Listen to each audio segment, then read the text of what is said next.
This is your news source evening bulletin for today, Thursday, the 31st day of July in the year 2025. I'm Gordon Mosley reporting, and here is what we're tracking tonight. Vice President Jagdeo today defended the government's approval of a $650,000 per month contract between the Guyana Power and Light Company and Dominican Republic Energy Company Inter-Energy Group for consultancy services. Mr. Jagdeo told a news conference that a memorandum of understanding between the two sides for consultancy has been in existence since last year. He said the company was hired to provide supervision services to oversee the building out of GPL's new infrastructure, including modern towers. We had an MOU with this company since early 2024. And it is for, a lot of it is for the supervision of this infrastructure. You want to, when you build something, a tower like those towers, you want to build them to international standards. You can't get the GPL staff to supervise it.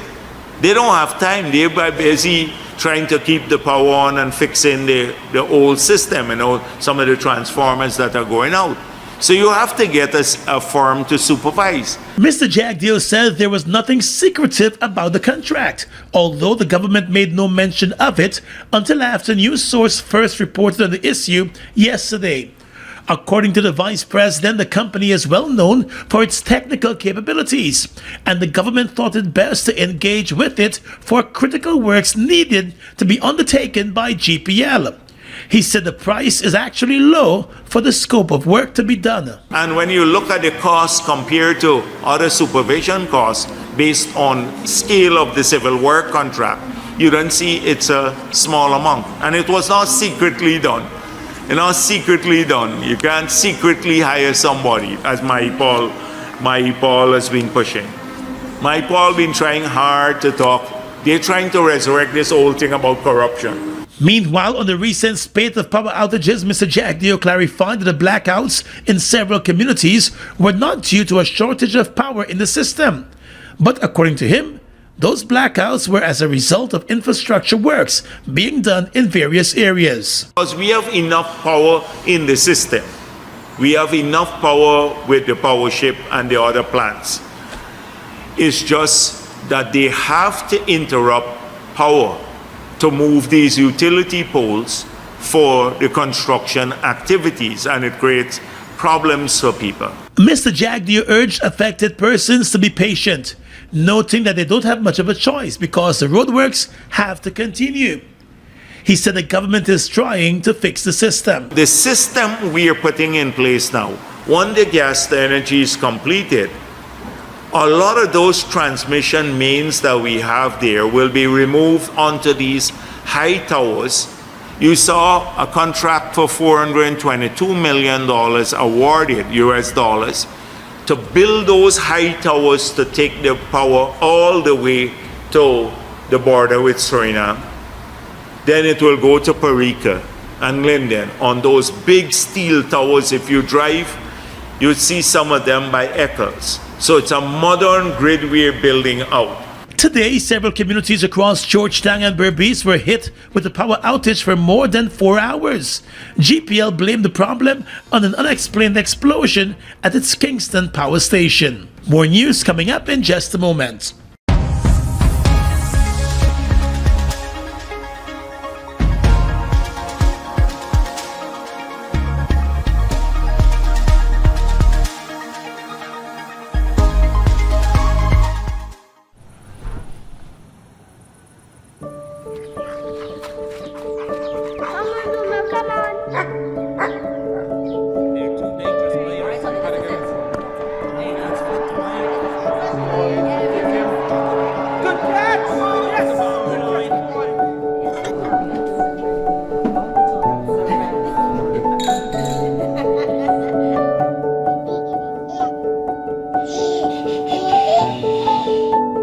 Your own home is so much more than just 4 walls, floors, and ceilings. It's a lifetime of great memories and stories. Come talk to us and start your journey home today.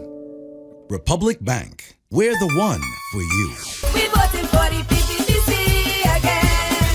Under the People's Progressive Party Civic government, transformational development has equally benefited the people of Region 10. From the new Linden-Soesdijk Highway, Linden to Mabura Road, the 4-lane Wisma-Mackenzie Bridge, major school upgrades, free university education, goal and bid training programs, new housing developments, job creation and support for small businesses. The people of Linden and Region 10 are moving forward like never before. Now it's time to renew the mission.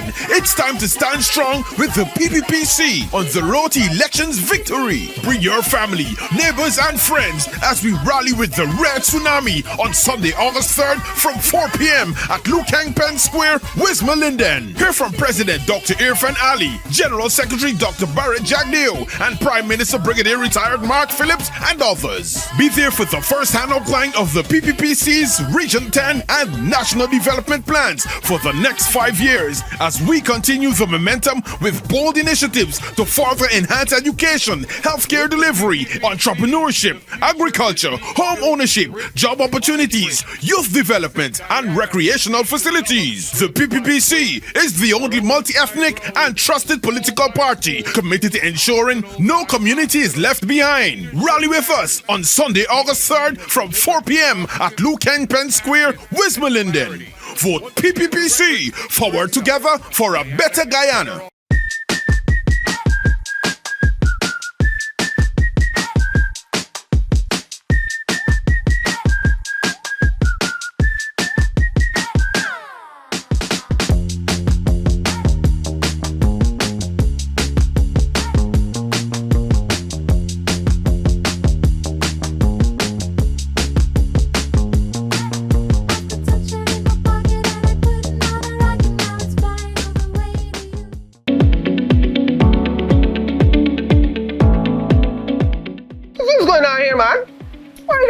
Look so gloomy. Uncle Joe, you know thief man been in we house and thief all we valuables, including we ID card. Now election come around and we want to go vote. We ain't get no ID card to identify ourselves. Now we can't go vote. Well, you need to apply to GCOM to have your ID cards replaced. But you need not worry that you won't be able to vote because you don't have your ID cards. GCOM has put other measures in place to accurately identify voters like you who may not have the ID cards. But how they gonna do that? How they gonna know is we name on the list if we don't have ID to prove it? In addition to your ID card, voters can present their valid passports or valid driver's license if they have these. Really? But further, GCOM has placed your photograph alongside your name on a folio which will be at the polling station. And if you go to the polling station without a photo ID, you will be asked to state your name and address. The elections official will look at your face and then compare it with the photo alongside your name on the folio to confirm that they are the same. Then you'll have to answer some questions to verify your identity. If the election official is satisfied that you are the person who you claim to be, you will be allowed to vote after taking an oath of identity. So you get to vote? For more information, contact the GCOM on 225-027729 or visit www.gcom.org.gy. Join the Calaco family. We offer small class sizes with tuition fees starting at $24,000 per term. We welcome students from pre-K, nursery, and primary levels. Contact us on 2255731 or via WhatsApp at 6396007. Visit us at 9 Thomas Road, Thomas Lands, adjacent to Queens College. At Calaco, we are more than just a school. We are a family.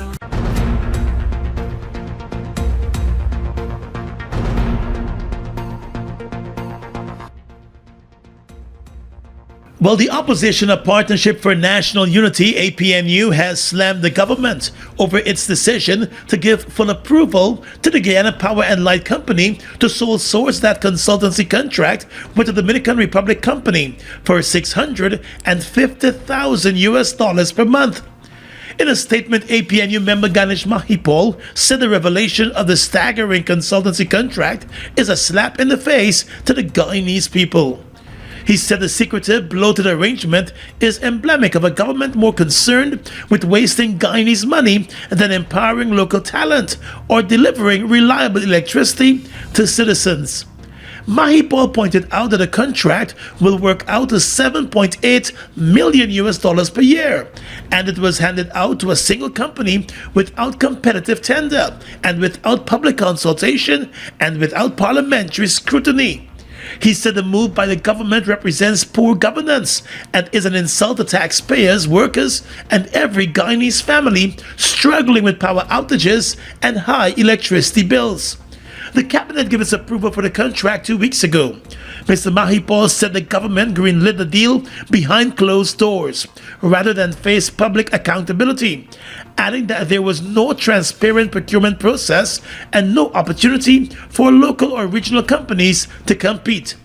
He said no independent evaluation of the contract's necessity or cost was done, and it was governance by executive fiat, not democratic principle. Mahipal said even worse, the contract places a foreign entity in a position of immense power over GPL's technical operations, procurement, hiring, and contractor engagement. He said in essence, Guyanese are being asked to pay tens of millions of dollars for a foreign company to run the local power company, while sidelining qualified Guyanese engineers and administrators.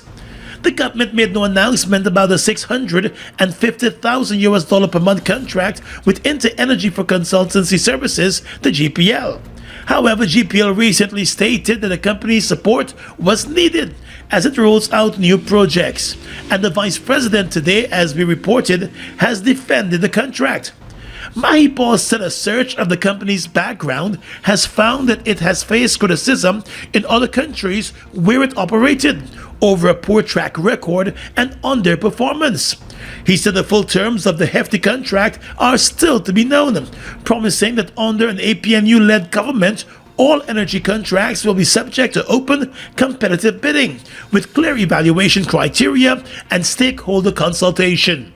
He also said an APNU government would prioritize Guyanese workers and Guyanese companies.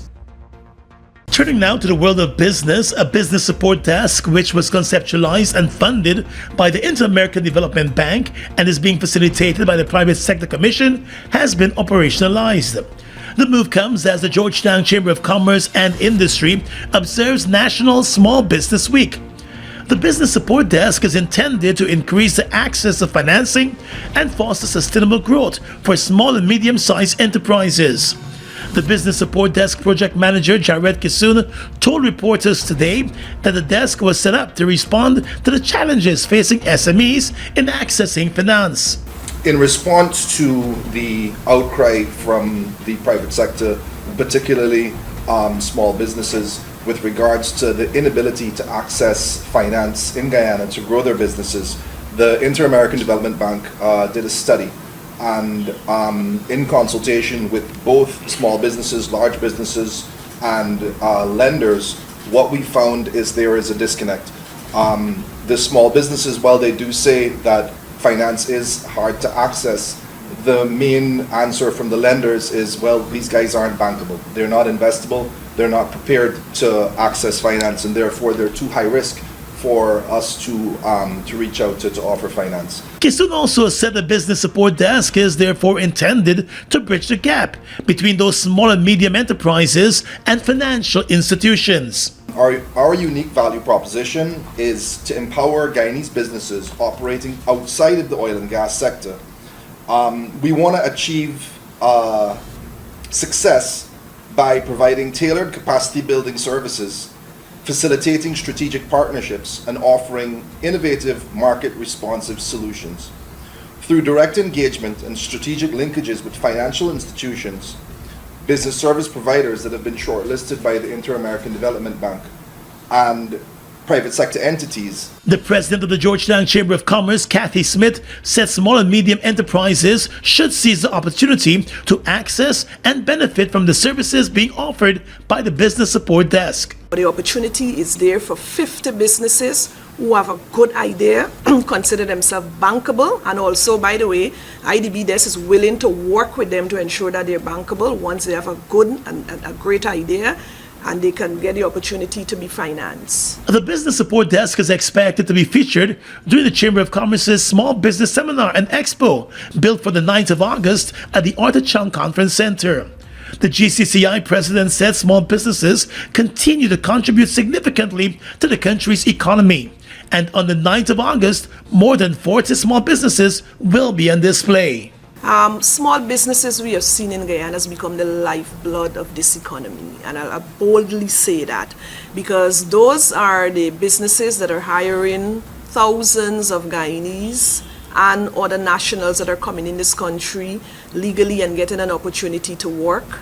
Small businesses are filling the gap of supply chain. We are noticing them being more sustainable. They're becoming more innovative, quite diverse. You talk about women in business, youth in business. National Small Business Week is being observed from the 28th of July to the 9th of August under the theme Building Sustainable Future for Small and Medium Enterprises. Smith said as part of the 2 weeks of activities for Small Business Week, 15 students have started internship at 13 companies across the city. During the internship, those students are being exposed to the tenets of entrepreneurship and are also being equipped with the skills and knowledge to kickstart their own businesses. Additionally, between the 4th and 8th of August, 2 workshops will be held in Georgetown and in Berbice on label designs and small business management, quality management, financial management and record keeping, marketing fundamentals and standards.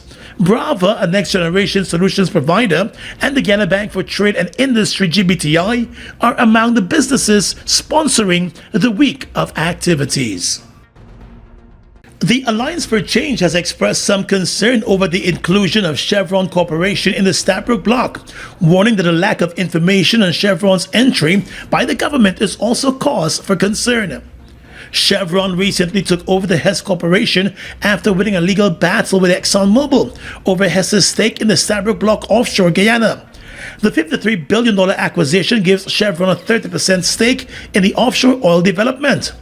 But AFC Chairman David Patterson said the decision is not a cause for celebration, since there is no information on where Chevron stands on a number of issues which have been raised by Guyanese.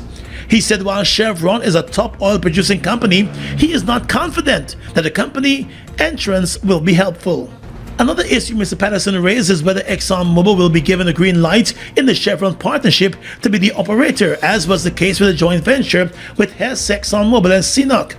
He also said the country has to zoom in closely with Chevron operating in the Stabroek block here, while it is also operating in neighboring Venezuela on a very large scale.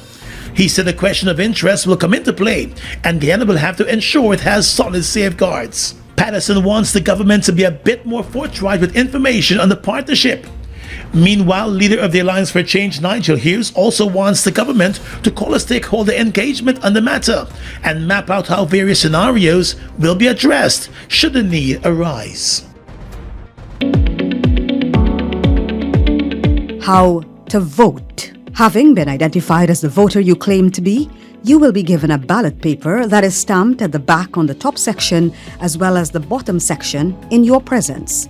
On the ballot paper, provision is made for you to vote twice. Once at the top section where you vote for the general election and once at the bottom section where you vote for the regional election. Look for the name and symbol of the party of your choice in the top section of the ballot paper and mark your X in the empty box next to the party symbol.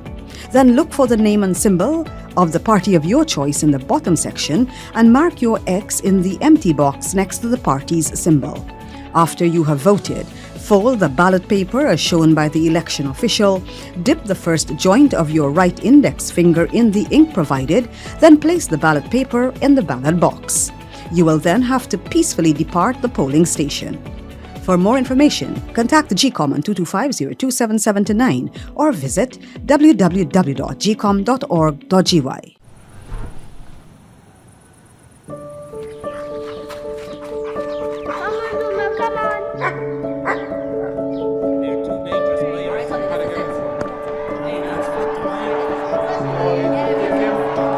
Good catch!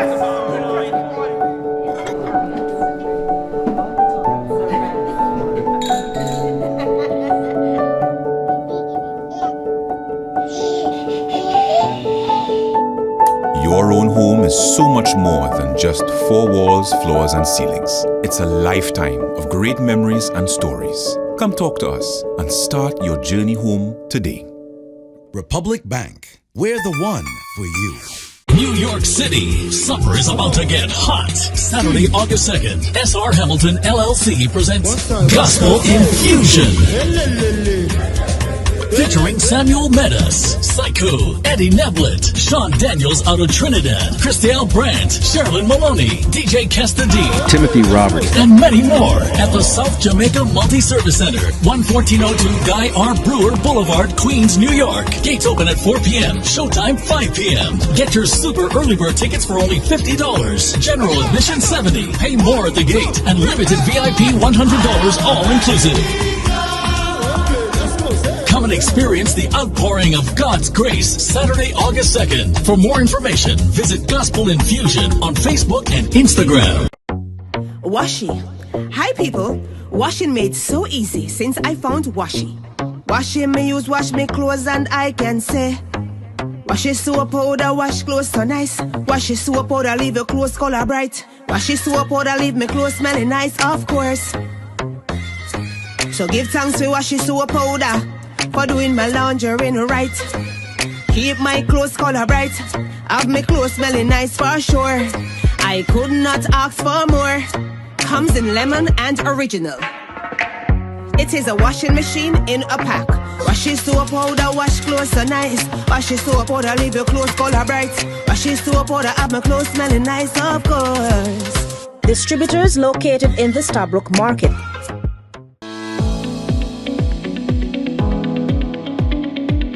Monday, September 1, 2025 is Election Day. It is your constitutional right to vote at the elections, provided you are listed in the official list of electors. As a voter, you have certain rights. Example, the right to attend political meetings and rallies, know the various political parties and their stance on important national issues. Vote as your conscience tells you. You also have responsibilities which include voting only once for the general election and once for the regional election, respecting the voting rights of other electors, doing nothing to obstruct the election process. Vote early on election day for the political party of your choice. For more information, contact the GCOM on 225-027729 or visit www.gcom.org.gy. Still in the world of politics, with her opponents promising massive tax reductions, large increases, and cash incentives, presidential candidate of the Forward Guyana movement, Amanza Walton-Desir, said her party has no interest in participating in a bidding match as the country prepares for the upcoming elections. Because what we're not going to get into is a bidding war. Oh, we'll give you 200. Oh, I'll give you 5. Oh, we'll do this. We want the people of Guyana to know that we are taking a sober, measured approach to our development. And so the contract embodies our vision, our commitment at a deeper level with the people of Guyana. The Forward Guyana movement is gearing up to sign its contract with the people of Guyana and launch its manifesto in the coming days. And according to Walton-Desir, the manifesto and the contract with the people would promote inclusivity, transparency, accountability, integrity, and sustainability. She said it is reckless to make lofty promises without first knowing where the financing will come to sustain measures that have been promised. It is reckless to say to the people of Guyana that I will do X and Y and Z if you cannot demonstrate how it is sustainable. And that is why we are taking, it seems that we're taking a little bit, but we want, when we put something out there, to make sure that the people of Guyana understand that we're not going to be bidding for your attention for the next 5 years, that this is a long-term national strategic plan to develop not only the country, but the people of Guyana. For a very long time, the emphasis has been on everything but our people. Walton-Desir said the Forward Guyana movement is committed to systemic change, and as such, its policies and programs will be crafted to have lasting positive impact on the people of the country. A lot of what is being promised by some other parties is being promised within the context of a system that is broken. And so what we are saying to the people of Guyana is, look, we have to fix this on two levels. We have to fix the broken system, and we have to improve your lives simultaneously. And so we will be, we've addressed the issue of increases, of the way we look at taxes, of the way we will deliver real change to people and their quality of living. Public transportation, price control, and the subsidization of basic food items are among the things that the party intends to champion going forward in its attempts to afford Guyanese a better life, Walton Desir said. Forward Guyana movement is among 6 political parties contesting the upcoming elections. Unicom Guyana, which is the home of courts, has announced a partnership with several other businesses and its Ready Finance offering. The company said the financial solution is designed to make a range of products and services more accessible for customers across the nation. Through Courts Ready Finance, a vendor partnership network is now established, which offers a new financial solution that brings greater freedom, flexibility, and access to purchase an array of products and services through trusted vendor partners across Guyana. Courts Ready Finance gives customers the power to finance a wide variety of products and services through all brands of the Unicom umbrella, as well as a growing network of top-rated partner vendors throughout the company, Unicom said. It said the offering marks a significant evolution in retail, enabling comprehensive financing solutions that support everything from construction materials and auto parts to jewelry, industrial equipment, home decor, and more. Some of the current vendor partners include Ramchand's Auto Spares, Builders Hardware and General Supplies, Guyana Color Cret Manufacturing, NHL Aprolgi Inc., Floret Guyana, Farfana Mendez, Samson Sons, T&D Electrical and Variety, Jacobs Jewelry, Icon Construction, and Sylvie's Industrial Solutions, as well as National Hardware. The managing director for Unicom Guyana, Julian Matthews, said the company is beyond excited to bring the Courts Ready Finance to the people of Guyana by collaborating with leading vendors and offering flexible financing options at those other companies. A new regional hospital at Bath on the west coast of Berbice was commissioned yesterday, with President Irfan Ali promising that a new facility will match the services being offered at private facilities. The Bath Regional Hospital is the third of 6 new regional hospitals to open as part of the government's healthcare enhancement program.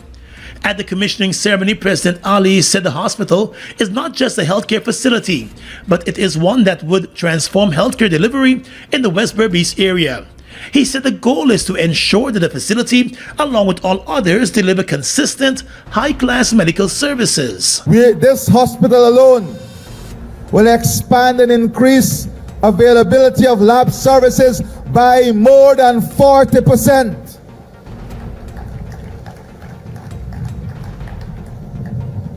You had 2 ultrasound machines before. In this new facility alone, you will now have 3 ultrasound machines. Our mothers and newborn babies, you had 0 access to NICU, neonatal care units, specialized units for your children. You had 0 before. With this facility, you now have an NICU for 4 babies. The new facility boasts of an intensive care unit and 3 operating theaters, as well as special equipment to address emergencies and special care. This is what we've invested in here.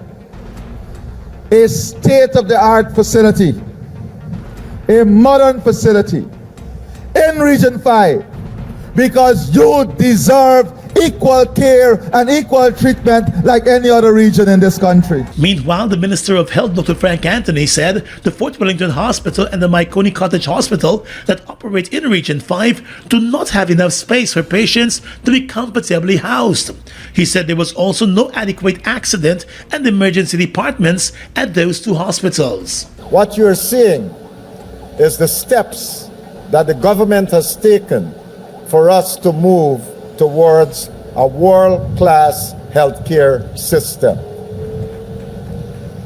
You know, in this region, up to about 2020, we had just about 15 health centers.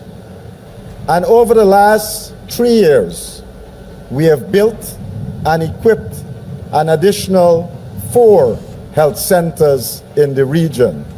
So not only are we looking at tertiary care in the region, but we are ensuring that we can have good primary care as well. The $6.6 billion hospital also has a 24-hour accident and emergency unit, as well as several laboratories.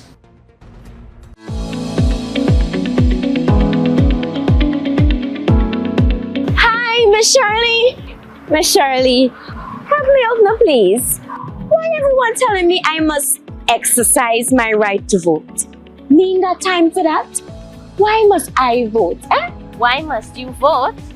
That is your constitutional right and civic duty, my child. Besides, think about this.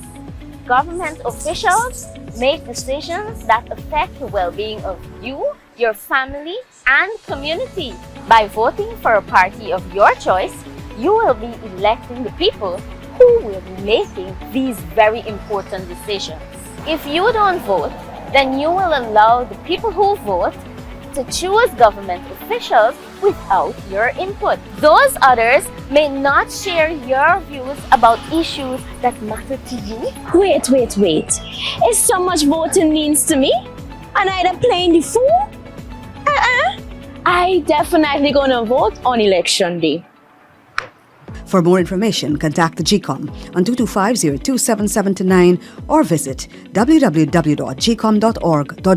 New York City, summer is about to get hot. Saturday, August 2nd, SR Hamilton LLC presents Gospel Infusion. Featuring Samuel Meadows, Psycho, Eddie Neblett, Sean Daniels out of Trinidad, Christelle Brandt, Sherilyn Maloney, DJ Kesta D, Timothy Roberts, and many more at the South Jamaica Multi-Service Center, 11402 Guy R. Brewer Boulevard, Queens, New York. Gates open at 4 p.m., showtime 5 p.m. Get your super early bird tickets for only $50. General admission $70. Pay more at the gate, and limited VIP $100 all inclusive. Come and experience the outpouring of God's grace Saturday, August 2nd. For more information, visit Gospel Infusion on Facebook and Instagram. Turbo with a new look, new style, with the same great taste in the 250 ml can. Everybody run out now. Go and go grab one. Me charge up with a turbo 250 ml at your favorite spot. Wait sell. New look, new can, same vibes. Jinxing, energize up your life. Vibes up, work time, anytime we are turn up the party with Turbo Can. Turbo Can, Turbo Can, Turbo Can. Now available in the new 250 ml can. Turbo energy drink. Charge up today. Guyana's economy is rapidly transforming, and we're all part of it. Guy Oil is at the forefront of this development by providing reliable and efficient energy and supporting community development from the very core. 100% of Guy Oil's profit goes back to building schools, roads, and other important infrastructure that connects our cities and towns, providing fuel to domestic, marine, industrial, and aerial transportation. Guy Oil has now repositioned itself as a market leader in the petroleum industry, building a better future for all of us.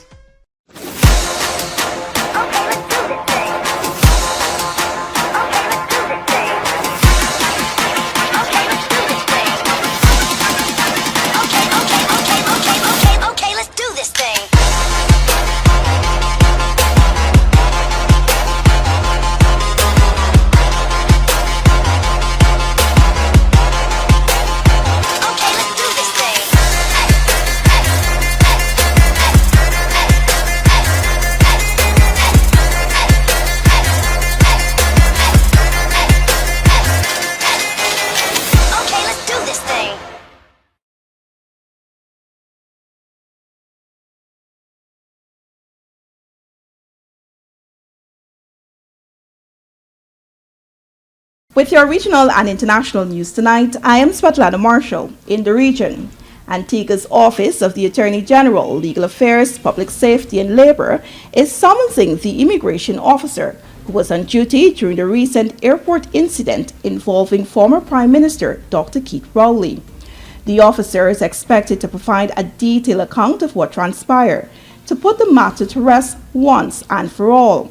This update came Wednesday from the Office of the Attorney General when Guardian Media requested a status report on the matter. The development follows remarks from Antigua and Barbuda Prime Minister Gaston Brown, who stated that the information in Antigua's immigration system, which led to additional questioning of Rowley, did not originate locally but was of foreign origin. On July 21, Rowley publicly demanded answers from the government and police after being delayed twice at the V.C. Bird International Airport while in transit to and from Montserrat. He said he had been informed he was flagged on an Interpol watch list and questioned how that occurred, calling for his name to be removed. Upon his return to Trinidad and Tobago, Rowley launched his own investigation through CARICOM contacts. He argued that Interpol would only have been alerted through documentation submitted by authorities, either in Trinidad and Tobago or another country, and accused the TNT government and its Attorney General of being responsible. Both the TNT Police Service, TTPS, and Prime Minister Kamla Prasad Bisesar denied any involvement. Antigua also confirmed that it had not placed Rowley on any Interpol list. Chevron has been granted a restricted U.S. license to operate in sanctioned Venezuela. 3 sources close to the decision said Wednesday, adding that no money from oil proceeds can be transferred in any way to the administration of Venezuelan President Nicolas Maduro. Last week, Reuters reported that the U.S. was preparing to grant new authorizations to key partners of Venezuela's state-run PDVSA, starting with Chevron, to allow them to operate with limitations in the OPEC nation and swap oil. The authorization, issued privately to the U.S. oil producer, opens a new window for its oil business in Venezuela, only 2 months after a deadline previously set by Washington for joint venture partners, the state company PDVSA, to wind down transactions, including oil exports. Chevron and a handful of European oil companies had been granted authorizations by the administration of former President Joe Biden, which allowed them to expand operations in Venezuela and export oil to the U.S. and Europe. Amid criticism of migration and democracy in Venezuela, U.S. President Donald Trump in February said licenses would be revoked and give the companies until late May to complete transactions. As a consequence, Chevron reduced operations in Venezuela and instructed a dedicated fleet of tankers to sail away, delegating operations to PDVSA. Washington allowed Chevron to preserve its assets in the OPEC country, including its joint venture stakes. And finally tonight, international news. U.S. President Donald Trump intensified his trade war with Canada a day ahead of his August 1 deadline for a tariff agreement, saying it would be very hard to make a deal with Canada after it gave its support to Palestinian statehood. Trump is set to impose a 35% tariff on all Canadian goods not covered by the U.S.-Mexico-Canada trade agreement if the two countries do not reach an agreement by the deadline. The Canadian Prime Minister Mark Carney previously said tariff negotiations with Washington had been constructive, but the talks may not conclude by the deadline. Talks between the two countries were at an intense phase, he added, but a deal that would remove all U.S. tariffs was unlikely. Canada is the second largest U.S. trading partner after Mexico and the largest buyer of U.S. exports. And that's your News Source Evening Bulletin for tonight. I'm Svetlana Marshall, wishing you a pleasant evening.